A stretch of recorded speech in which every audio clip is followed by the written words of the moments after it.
Okay, hello, my name is Kevin Pardede. I'm a PhD student at CISA. Today I would like to give a talk on bispectrum and Finite-Volume effects, in particular about window convolution. So let's start with an introduction. So in galaxy clustering, what we want to do is we have this galaxy distribution, and we want to put a constraint on these cosmological parameters. So one way to do that is basically by characterizing this distribution by summary statistics. So at lowest order, we have this power spectrum, which is defined by taking the two-point function of this distribution, and of course transform it into the Fourier-space. So in principle, if your distribution is Gaussian, okay, all you need to characterize this distribution is via its power spectrum. But as we know, this galaxy distribution is not Gaussian. Okay? So the way we capture that is basically by including the higher order statistic, which start from the bispectrum. So now we have this three-point function. So you have these triangles here. And in fact, this filamentary structure that you see in this galaxy distribution is a sign that we have a bispectrum of certain shape. Okay. So for example, if you compute this reduced bispectrum defined as follows, you see that it's more probable to find and to form triangles which is squeezed or collinear rather than this nearly equilateral triangle.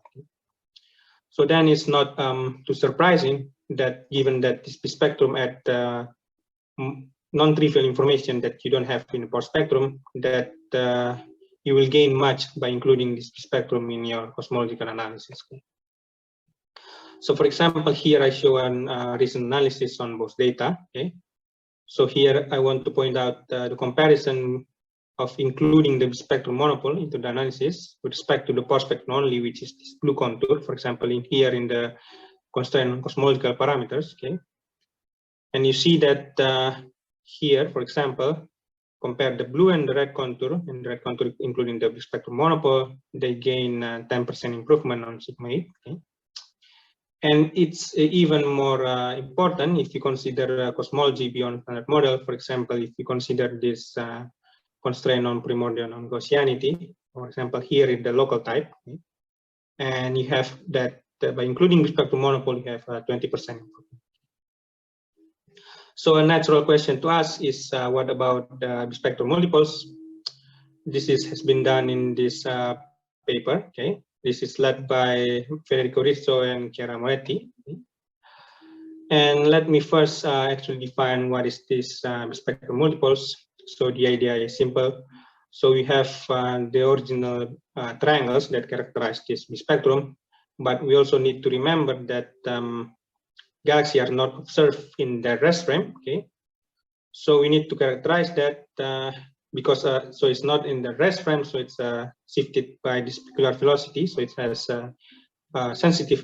It has a direction dependent. Okay, and you need to characterize that by including this two angle, okay, the polar and phi angle that characterize your triangle with respect to the line of sight. Okay, and it has been shown that the azimuthal angle can be safely neglected, so you can integrate that out, leaving you with the polar angle. Okay, so you can do this Legendre polynomial decomposition, and you get this bispectrum multiples. Okay.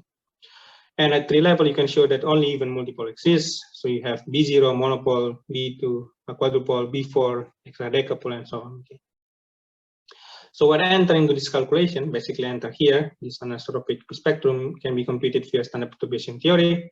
I'll not go into detail on how to compute that. So basically, you can show that at tree level, okay, it can be shown that it's decomposed into two parts. Deterministic part where your bias parameter enter. Okay, so you have this Z kernel, this nonlinear kernel. You have this bias parameter B1, linear bias, quadratic bias, and this tidal bias. Okay, and you have also this short noise. Okay, which is basically the Poisson short noise, one of N bar, where we also allow the possibility that you have non-Poisson short noise by including this extra factor here, extra coefficient alpha 1, alpha 2, and alpha 3. Okay. Now we want to test this model on dark matter halo catalogs. The one that we use is this Minerva. Okay, there are 300 of them. is based on embodied simulation. This is the specification. This is the redshift at 1. Okay. The effective volume is quite large, is 1000 gigaparsec cube. Okay. And we also we want to compute the covariance. We do this numerically by using this 10,000 Pinocchio. Okay. So you have this many catalogs because it's approximation based. Okay. Approximation based catalog. So it's based on Lagrangian perturbation theory. Okay. So you can compute it relatively fast while still maintaining the accuracy. Okay. As you can see here from the snapshot, the two catalogs basically are similar. So this is the main results of this project. So we fit the model to the Minerva simulation, the 300 of them. Okay. We fix cosmological parameters, only vary the bias parameters plus the growth rate. Okay. So there are basically two conclusions that we can draw from here. Okay. The first one is that including hexadecapole is not very basically hexadecapole has negligible information. So because you can see here that from this contour plot, the green and the red contour, which only differ from addition of this before, okay, is basically overlap, right? On the other hand, B2, the quadrupole has significant information because you see that these two contours basically totally different. When you add the quadrupole, you can basically break the degeneracy and start to constrain this B1 and F. Okay? And also the constraint is fit nicely into these fiducial parameters coming from the simulation. Okay? So that's so far. So far we've talked about what to measure, right? That is bispectrum multipoles, but we haven't talked about how to measure them. Okay. So the way people measure this thing is by using this Cauchy-Maru estimator. So it's basically a natural extension of the power spectrum, because in this case, it can be shown that by choosing your line of sight cleverly, all you need to compute is some FFT. Okay, so it's FFT based. Okay? These three objects can be computed via FFT. The problem with this estimator is that so it's fast, okay, but the problem with this estimator is that it biased by a couple of factors. The bold text that I listed here are the factor that bias this estimator: the spinning operator, this choice of line of sight, and the window function. Okay, so this is the fact that this coming from the fact that what we observe is this delta tilde, which is not our original density field, but it's multiplied by this window function. Okay? So this brings me to the main topic of the talk, which is how to add these survey window effects in the spectrum. Okay? So this is done in this project, done in collaboration with Federico Rizzo, Matteo Biagetti, Emanuele Castorina, Emiliano Sofusati, and Pierre Luigi Monaco. So let's recap. So our estimator is biased by this window function. The idea is follow. We have observable that's defined in Fourier space, but what we have is in this density field that's defined on the configuration space. So we need to do Fourier transform. Okay? And we only know how to do Fourier transform on periodic boxes. So the way we do it is that because our original density field is defined in this irregular survey volume, like this, for example, like this slice of light cone. Okay. So the way we do that is basically multiply this density field by the window function, okay, which is 1 inside this survey volume and 0 outside. Okay. So the end product is some density field, this delta tilde, which is defined over the periodic boxes. So you know how to do Fourier transform. And the resulting is something like this. It's basically a window convolution between the delta and the window function. Okay? So what this window convolution do is that it basically will mix modes. Okay? And visually, what will happen is as follows. So in Bispectrum, if you plot the original catalog of the box and the sphere catalog, so the sphere catalog is our way to mimic the window functions. So we have the original catalog, put a sphere inside it, right? And you have this sphere catalog, okay? And if you plot the equilateral configuration, okay, and take the ratio between the box and the sphere catalog, okay, the sphere and the box catalog, you see this on small scale, basically nothing happened, right? It's 1. While on large scale, you see this 10% suppression. Okay? But you have to remember that we are using this 10,000 Pinocchio, right? Which has a huge volume. This 3,500 gigaparsec cube, right? So the way to include this kind of effect, right, into your theoretical prediction, okay, is by doing basically this integral, okay. So all you need to do is to evaluate this 6-dimensional integral between the unconvolved bispectrum and window bispectrum, okay, which is straightforward, but it takes hours per evaluation, okay, and it's not feasible for likelihood analysis. So we have to come up with a better method. So what people have been done in the past is doing this approximation. So we dub this as 1D FFT log approximation. So the way it works is basically we bypass the window convolution on the nonlinear kernel and simply do the convolution over the two spectrum, linear spectrum that entered in the bispectrum. Okay, and that's great because we have reduced, by doing so, we have reduced the bispectrum window convolution problem into spectrum 1, where it has been shown in this paper, for example, that spectrum window convolution is not a problem anymore. It can be computed fast via this 1-dimensional FFT log method. And it also works pretty well. It's been used in Bose analysis in these first papers, also been used recently in this paper. Okay, but the problem is it doesn't work for squeeze triangle, basically, right?